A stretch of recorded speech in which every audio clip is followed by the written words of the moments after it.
Good evening, sir. I'm Dr. Kalpana. I wanted to ask few questions regarding medical field. Basically, is family planning allowed in Islam, and why generally people prefer MTP, that is medical termination of pregnancy, rather than your TL?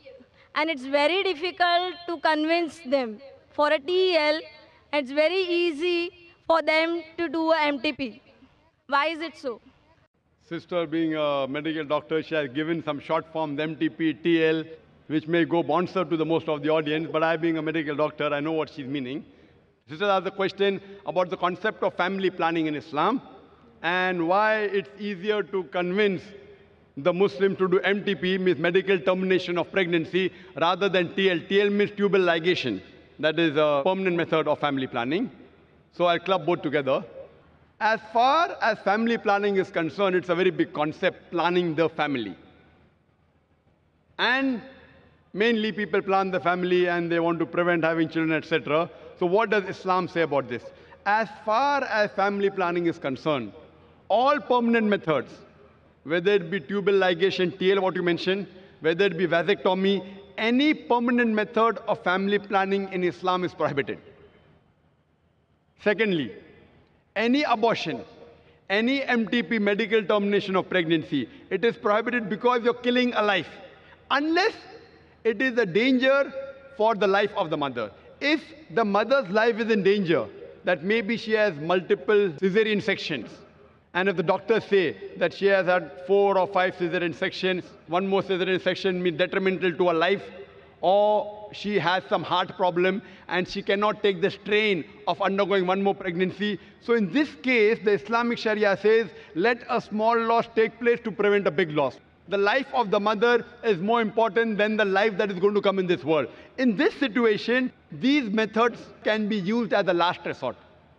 Any permanent method, whether it be tubal ligation, whether it be vasectomy, whether it be medical termination of pregnancy, only in these cases. Any other cases, it is not allowed. Why it's prohibited, all these methods? Because Quran clearly states in Surah Anam, chapter number 6, verse number 151, that kill not your children for want of sustenance, for it's Allah subhanahu wa ta'ala who will give sustenance to you and your children. Allah repeats that message in Surah Isra, chapter number 17, verse number 31. Kill not your children for want of sustenance, for it is Allah who will give sustenance to your children and you. For killing of children is a major sin. So based on this, killing any human being is prohibited. Even the life that's going to come in this world, all types is prohibited. As far as the other temporary methods are concerned, there are different opinions in the scholars. First, the most common is the copper T. Now, in copper T, when I was in the medical college, I was taught that it is a contraception. But what happens in the copper T? The ovum and the sperm have already joined to form the zygote.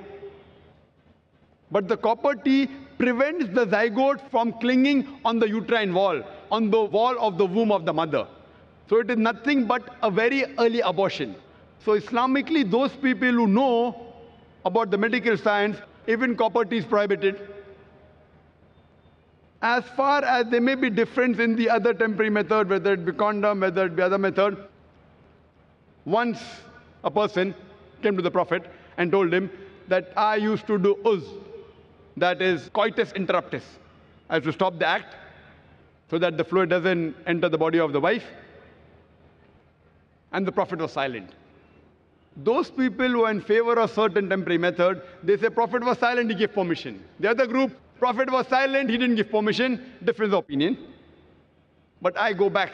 What is the reason that a person wants to do family planning is my basic question. See, normally a doctor, when a person has a headache, you give aspirin, you give crocin. It is not a cure. It is a symptomatic treatment that the threshold of pain is increased, so you don't feel the pain. But that is not actually curing the disease.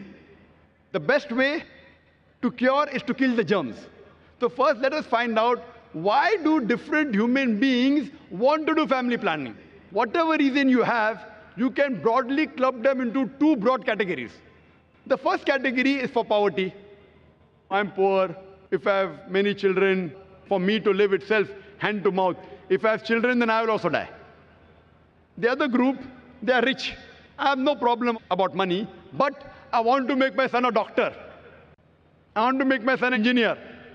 So they were family planning, so I can upbring my children better. Inshallah, we'll discuss both the cases. As far as the first case is concerned, regarding those people who are poor, Islam has a solution to this problem. In Islam, the third pillar of Islam is zakat. That is, every rich person who has a saving of more than the nisab level, more than 85 grams of gold, he or she should give 2.5% of that excess wealth in charity every lunar year. If every rich human being gives zakat, poverty will be eradicated from this world. There will not be a single human being who will die of hunger. So if your problem is poverty, Islam has the solution. And the person who takes zakat, he is not being degraded. And the person who is wealthy and giving zakat, he is not doing a favor on the poor man. Because God gave him wealth, it is his duty. He is not doing a favor on the poor people. And the poor people, when they take, it is not that it's an obligation they have. It is their right. So if poverty is the problem, we have a solution of compulsory charity, that is zakat. If every rich human being in the world gives charity, poverty will be eradicated. There will not be a single human being who die of hunger.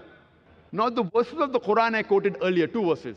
Surah Anam chapter 6, verse number 151, and Surah Isra chapter 17, verse number 31. On the face of it, both appear similar, but there's a difference of chalk and cheese. The first verse of Surah Anam chapter 6, verse number 151 says, "Kill not your children for want of sustenance, for it's Allah subhanahu wa ta'ala who will give sustenance to you and your children." Surah Al-Isra chapter 17, verse number 31 says, "Kill not your children for want of sustenance, for it's Allah subhanahu wa ta'ala who will give sustenance to your children and you." The order is reversed. First verse says, "You and your children." Surah Isra says, "Your children and you." On the face of it, it's the same. Now, why does Allah subhanahu wa ta'ala reverse the order? Everything has a hikmah behind it. So the scholars, the mufassirin, what they say, the first verse, Surah Anam chapter 6, verse number 151, refers to the poor people. If we have more children, even I will die, and even my children will die. So Almighty God says, don't worry, kill not your children for want of sustenance. It is Allah that will give sustenance to you and your children. The first verse refers to the poor people. The second verse for the rich people, I've got no problem of money, but if I have spacing, if I have less children, I'll make them doctors, I'll make them engineer. So Allah says, kill not your children for want of sustenance. It is Allah will give sustenance to your children and you. Order is reversed. Now what is the solution for people who are rich? That's the second category. Just for your knowledge, I would like to tell you that I am the fifth child of my parents. If my parents would have done family planning, I wouldn't have been here. Do you think I'm a boon or a bane for society? In the world, in society, best profession, doctor, medical doctor. Best is medical doctor, nothing better than that. Alhamdulillah, even after being the fifth child, I became a medical doctor. But I became a doctor to serve humanity, but when I found a better profession, Allah says in Surah Fussilat chapter 41, verse number 33, وَمَنْ أَحْسَنُ قَوْلًا مِمَّنْ دَعَا إِلَى اللَّهِ وَعَمِلَ صَالِحًا قَالَ إِنَّنِي مِنَ الْمُسْلِمِينَ. Who is better in speech than one who invites to the way of thy Lord, works righteousness, and says that I am a Muslim? When I found a better profession, I changed from a doctor of body to a doctor of soul.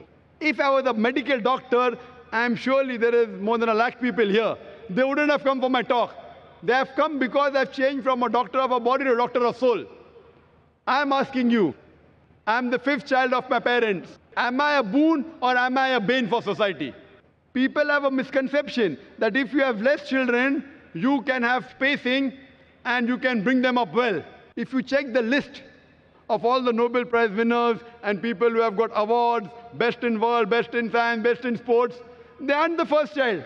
They are not the only children. Some may be. Some are second child, some are third, some are fifth. It's mixed.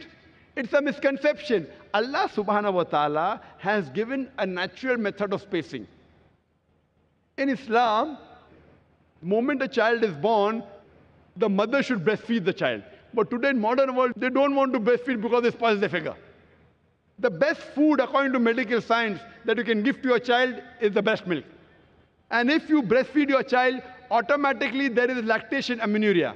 You being a doctor, you know, there's lactation amenorrhea. That means she will not conceive. Though it's not 100% safe, but the chances she'll conceive is very little.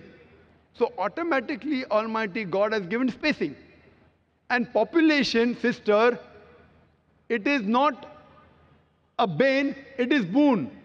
You know, we say in our country, in India, हम दो हमारे दो, we two and our two. एक के बाद अभी नहीं, दो के बाद कभी नहीं. After one, not now, after two, never. So these are slogans in India because Indian government doesn't know how to take care of the population. If you go to America, the children wear a t-shirt, I am my father's tax saver. The more children you have, the less tax you have to pay. You go to Australia, you go to Canada, the moment a child is born, the government gives them allowance. Every child, every month you get allowance. So the government of US, Canada, Australia, they're encouraging population. Why is the government of India discouraging? So it's problem with the government policies, it is not with population. And do you know today, the two countries which are competing for being superpower is China and India. China has the maximum population in the world. India is number 2. Today, India and China, they are competing to be the superpower. Why? Because both of them have got manpower. When I say manpower, it means human power. It includes the women also. China and India have got human power. That's the reason today you find America coming here to invest money. You find the Westerners coming to invest money here. You see the stock marketing going high. Why? Because of population. So population, it is a boon, it is not a bane. So even if you want to make your children doctors and engineers, don't think you never know your 5th child may become a doctor or your 2nd child. It is not that if you have more children, then you can space them better. Now there's a third category, a unique category. Once someone told me, Brother Zakir, I'm rich. I'm not bothered about bringing up children. You know, I'm rich, so no problem of money. And I'm not bothered about making my son a doctor or engineer. I want to enjoy life. Third category. So I told him, even for you, if you want to enjoy life, the best is marry early, have children early, so that you can retire early. You know, there are certain communities in India, you know, Gujaratis and all, they marry early, 19, 20, 21. They have children immediately. By the time they reach 35 to 40, their children, they are on the seat of the business. So at the age of 40, they can retire. They have retired at the age of 60 and 70. At the age of 40, their children are taking care of their business. They can enjoy life. So even if you want to enjoy life, marry early, have children, relax, and enjoy life. Therefore, personally, as far as my opinion is concerned, I believe with those group of scholars. As far as family planning is concerned, Allah says in the Quran, in Surah Al-Imran, chapter number 3, verse number 54, Makaru makarallahu wallahu khairul makirin. They planned and plotted. Allah too planned. Allah is the best of planner. So if you think you can plan the family better, you're most welcome. I leave the planning of the family in the hands of a creator. It is the best. Hope that answers the question. Thank you, sir.